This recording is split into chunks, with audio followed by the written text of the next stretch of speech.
السلام عليكم، انا مصطفى وائل، وفيديو النهارده هيبقى خاص بالدفعه الجديده اللي خلصت ثالثه ثانوي وداخلين اولى كليه، داخلين على عالم جديد مختلف تماما، دنيا جديده مختلفه بشكل كبير عن ثانوي، وعايزين يعرفوا ازاي يستعدوا لها وازاي يتصرفوا صح. الكلام اللي هقوله النهارده هيبقى كله نابع من تجربتي انا او تجربه الدفعات اللي بعدي. انا داخل رابعه كليه، ففي دفعتين دخلوا الكليه قدامي واتعلمت منهم واستفدت وعرفت ايه اللي المفروض يتعمل وايه اللي ما ينفعش يتعمل، وفي نفس الوقت احاول ابقى واقعي، ما اعملش زي الفيديوهات اللي بتقول لك ما تروحش بالبلطو او ما تروحش بمسطره تي، كل ده هلس ملوش لازمه. في الفيديو ده هشرح لك فعلا ايه اللي لازم تعمله وايه اللي مفضل تعمله وايه اللي ممكن تعمله بس مش مفضل قوي وايه اللي ما ينفعش تعمله نهائي. وهتكلم عن 5 عناصر، وهي اهدافك اللي لازم تحددها قبل ما تدخل الكليه، اللبس اللي هتروح بيه الكليه وايه اللي ينفع تلبسه وايه اللي ما ينفعش، هتاخد معاك ايه وانت رايح الكليه في جيبك او شنطتك، هتروح الكليه ازاي، ماشي ولا مواصلات، لوحدك ولا مع صحابك، هتتعامل ازاي مع الشباب اللي في دفعتك او الشباب اللي اكبر منك، ازاي تقدر تكون صداقات وتبقى اجتماعي من غير مجهود كبير. وطبعا السؤال اللي الكل بيساله وهو هتعامل ازاي مع البنات اللي في دفعتي، هصاحبهم، هرتبط بيهم، هتكلم معاهم، هقول لك ايه اللي انا بفضله وايه اللي انت ممكن تعمله حسب اختيارك. واخيرا هنبه على كام نقطه كده صغيره ممكن يفرقوا معاك في اول يوم او اول اسبوع. فلو انت بتشوف الفيديو ده والدراسه فاضل لها اسبوعين 3 او شهر، يبقى بعد ما تخلص الفيديو اعمل بوك مارك واحتفظ باللينك عشان تشوفه تاني قبل اول يوم ب3 أو 4 ايام. ولو انت على يوتيوب وحاسس ان الفيديو طويل، انزل تحت الاول كومنت هتلاقيني مقسم الفيديو اجزاء، جزء اللبس،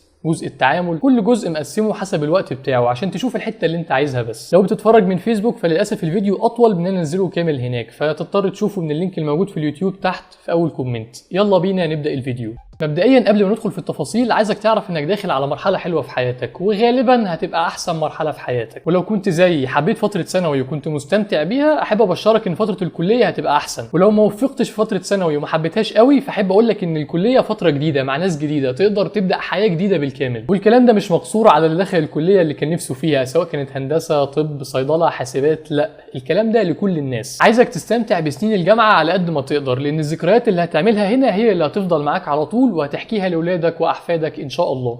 تاني حاجة عايزك تاخد قرار فيها هي أهدافك من الكلية. في واحد بيدخل كلية طب بيبقى حاطط عينه على إنه يتعين في الجامعة، واحد تاني بيبقى عايز يتدرب كتير ويبقى دكتور شاطر، في واحد بيدخل كلية آداب عايز يطلع الأول على الدفعة ويتعين معيد، واحد تاني عايز يجيب تقدير كويس جيد جدا يشتغل بيه، واحد تاني عايز ياخد شهادة بس وهيشتغل في أي مجال تاني. كل واحد في دول ليه هدف مختلف، وبالتالي كل واحد هيبقى ليه لايف ستايل أو خط سير مختلف عن التاني. وده مش عيب أو غلط إنك ما تبقاش مهتم بالمذاكرة أو إنك ترتب على الدفعة، أنت أدرى واحد بأهدافك وإيه اللي مناسب لحياتك. ممكن تكون شايف ان مستقبلك المهني من الكليه مش كويس، فشغال في حاجه تاني، شغال في التجاره او في البرمجه او اي شغل تاني، مفيش مشكله، انت ادرى بمصلحتك. المهم تفكر كويس قبل ما تاخد قرارك عشان ما تندمش عليه بعدين.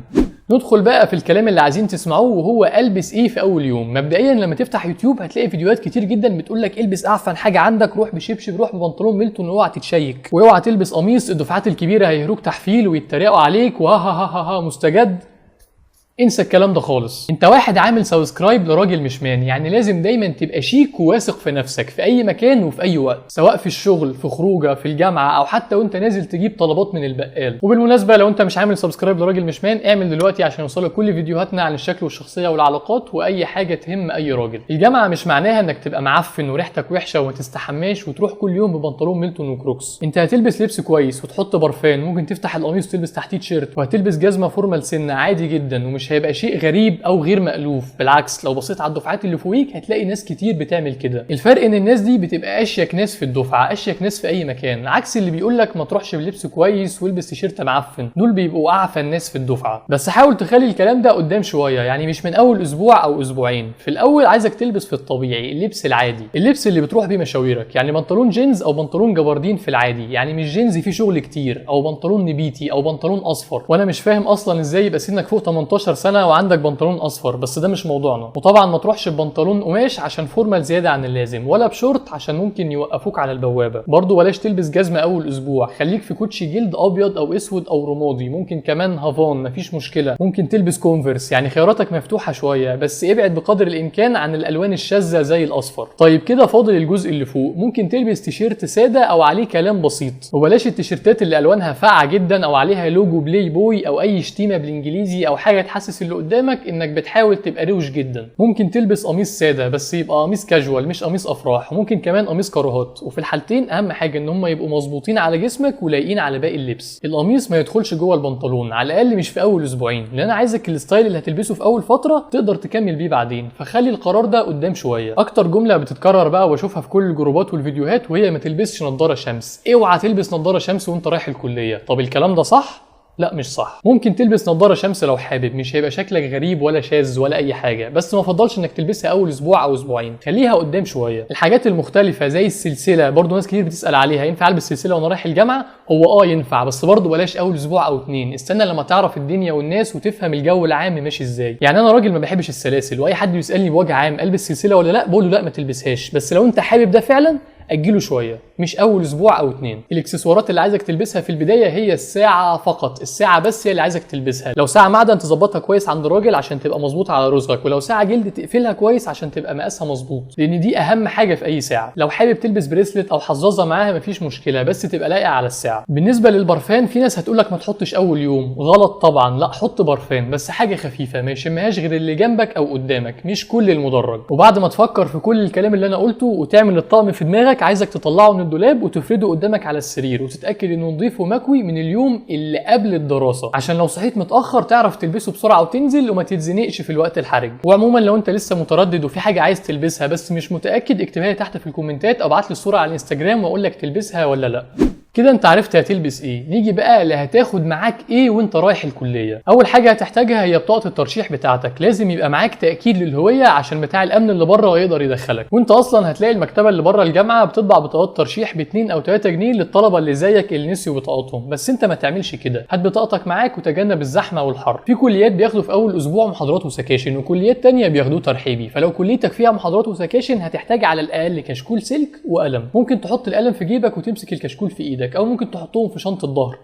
ينفع تروح الجامعه بشنطه الظهر، ونص الجامعه اساسا بيروح بشنطه، لان احنا في ايام بنحتاج نشيل 5 و6 كتب، فمش هتشيل كل ده تحت باطك. فانت شوف الاريح بالنسبه لك واعمله. وانا شخصيا بفضل انك انت تمسك الكشكول في ايدك، لان في بدايه الدراسه الجو بيبقى حر جدا والشنطه هتزود العرق وانت مش ناقص. قبل ما اكمل بفكرك تعمل لايك للفيديو وتنشره لاصحابك اللي داخلين معاك اولى كليه او في الجروبات بتاعه الجامعه عشان تدعمني اعمل فيديوهات اكتر. يلا نكمل الفيديو. تعالوا بقى نراجع اليوم من الاول. اول ما تصحى من النوم هتستحمى وتغسل سنانك، بلاش عفانه من اول يوم، النظافه مهمه. هتلبس الطقم اللي انت مجهزه وتبص في المرايه وتسرح شعرك وتتاكد ان ريحتك كويسه وريحه بقك حلوه وتنزل من البيت. دلوقتي انا بفضل لو انت تعرف حد يدخل نفس كليتك، يكون صاحبك قوي او جارك او معاك من نفس المركز، انك تروح معاه عشان لو تهت اول يوم ممكن يساعدك. هتركب المواصله اللي انت متعود تستخدمها وتنزل قدام باب الجامعه، هتلاقي طابور كبير قدام البوابه. اقف في دورك، ما تتكلمش بصوت عالي، ما تشدش مع حد، ما تحاولش تعمل شبح او روش قوي عشان مش دي الطريقه. ما عنديش مشكله انك تبقى عايز تبقى اروش شاب في الجامعه كلها، بس مش دي الطريقه، انت كده هيبقى شكلك عبيط مش روش. لكن اللي انت عايزه هتلاقيني شرحه في فيديوهات تاني على القناه. خلينا في فيديو النهارده. بعد ما تدخل الجامعه هتلاقي ناس كتير وشوارع وما تعرفش تمشي منين او توصل لكليتك ازاي. اسال اي حد قدامك سواء كان موظف او طالب، ما تسمعش اللي بيقول لك اوعى تسال طالب اكبر منك، ده كلام فاضي. انت بتسال عن مكان كليه مش غرزه، يعني مش بتعمل حاجه غلط. وان حد يحفل عليك عشان بتسال على مكان كليتك فدي حاجه تبين لك قد ايه هو تافه ومخه صغير وما يستاهلش انك تفكر فيه او توجع دماغك. وبعد ما تعرف كليتك وتوصل لمكان المحاضره سواء كانت ترحيبيه او شرح عادي، لازم تعرف بقى ازاي هتتعامل مع الولاد والبنات في اول اسبوع. مبدئيا كده لو انت داخل مع صحابك سواء كان 1 أو 2، خليك معاهم في الاول، بتروحوا مع بعض، بتلفوا مع بعض، بتقفوا هنا وهنا، اتصوروا وعيشوا حياتكم، الكليه كليتكم. وسيبك من اي حد يقولك ده شغل طلبه جداد ومستجدين، الكلام ده ملوش معنى، لان هو لما كان في سنك كان بيعمل زيك وكان بيتصور بالبلطو وبالمسطره وقدام باب الكليه. ده غير ان الصور دي هي الذكريات اللي هتقعد معاك وهتفتكرها بعد سنين وتضحك، فما تفوتهاش. مش لازم تبقى اجتماعي وتعرف الناس كلها اول يوم، مش عايزك تمشي تتعرف على الناس، انا فلان الفلاني وانت مين يلا نتعرف، مش ده الاسلوب. انا ساعات بعمل كده خلي بالك، وبعمله لما اقف مع حد على الميكروسكوب او جنبي في المحاضره، بس قدام الكلام ده ما يتعملش في اول اسبوع، لسه المواقف هتيجي كتير وهيبقى فيه فرص احسن. انا عايز اول اسبوع ده تعاملك يبقى خفيف، بتسلم على كل الناس اللي تعرفها تعرفها بس ما بتهزرش بصوت عالي ولا بتنادي على الناس بصوت عالي قوي يا فلان،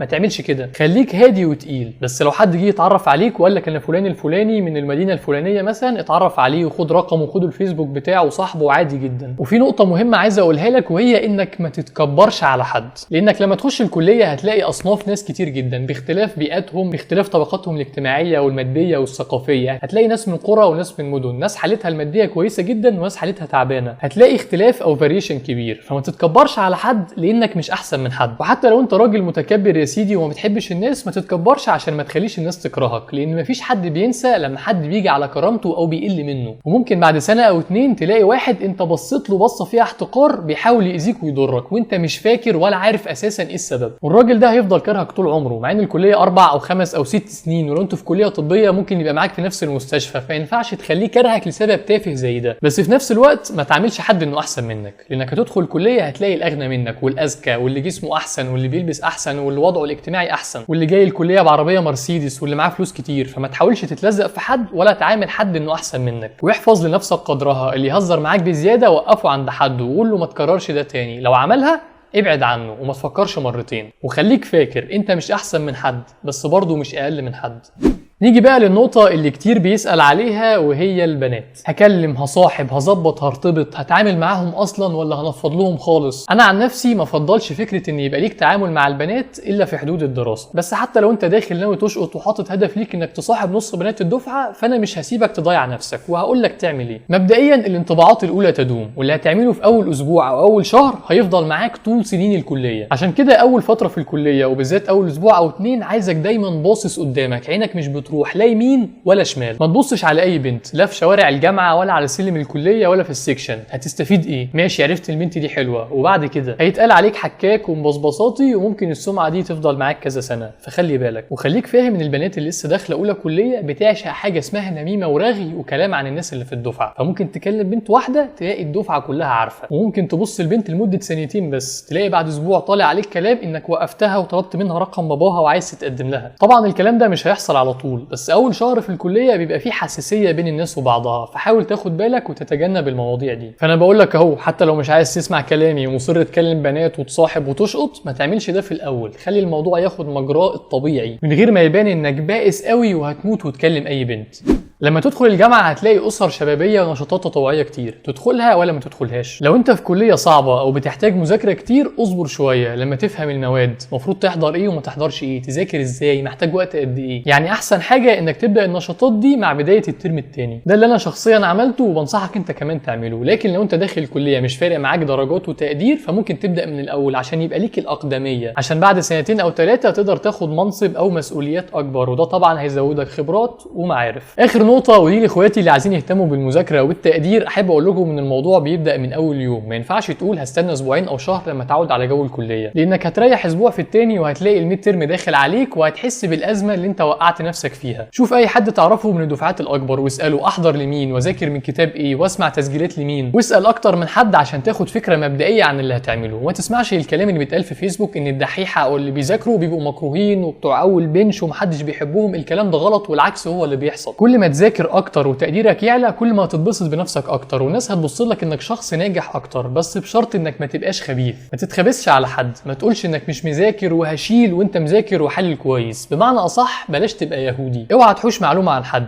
كل ما تساعد الناس ربنا هيساعدك، والمعلومه اللي انت هتحوشها دي مش هي اللي هتفرق معاك، مش هي اللي تخليك تطلع الاول وتخلي حد تاني يقل عنك. بالعكس هتلاقي نجاحك بيزيد اكتر واكتر. ده غير ان الناس هتحبك وهتبقى موجوده جنبك لما تحتاج اي مساعده. كمان لازم احذرك ما تطبلش الدكتور عشان يحبك او يديك درجات زياده. كرامتك اهم من اي درجه. وفي نفس الوقت ما تعملش مشكله مع الدكتور عشان ما يستقصدكش ويزعلك لو دخلت له في الشفوي. وقبل ما اختم الفيديو لازم افكرك ان سنين الكليه دي هتبقى احسن سنين في عمرك، فلازم تستمتع بيها وتعيشها بالطول والعرض وتعمل كل حاجه طالما مش حرام ومش بتغضب ربنا. وما تكتفيش بالمذاكره وحضور المحاضرات بس، لا اعمل كل حاجه وشارك في كل النشاطات، مسرح، شطرنج، العاب قوه. شارك في كل حاجه وابدع في كل حاجه وما تتكسفش من حد. انت راجل واثق في نفسك، وطول ما انت راضي عن نفسك وراضي عن اللي بتعمله وعارف انه صح ما يهمكش كلام اي حد عنك، لان دي حياتك انت ولازم تعيشها بالطريقه اللي انت عايزها. كده يبقى فيديو النهارده خلص. اتكلمنا عن اول اسبوع في الجامعه تلبس ايه وتتعامل ازاي مع الناس وتاخد معاك ايه وانت رايح وازاي تتصرف في الكليه. هتلاقي فيديوهات تانية دلوقتي ظاهره على الشاشه بتقول لك ازاي تطور من نفسك سواء في الجامعه او براها، تقدر تشوفها عشان تستفيد اكتر. ولو الفيديو عجبك ما تنساش تعمل لايك وسبسكرايب عشان يوصلك كل الفيديوهات الجديده، وما تنساش تبعت الفيديو لاصحابك اللي داخلين اولى كليه. ما تتخبسش ولا تبقى يهودي زي ما قلت لك من شويه.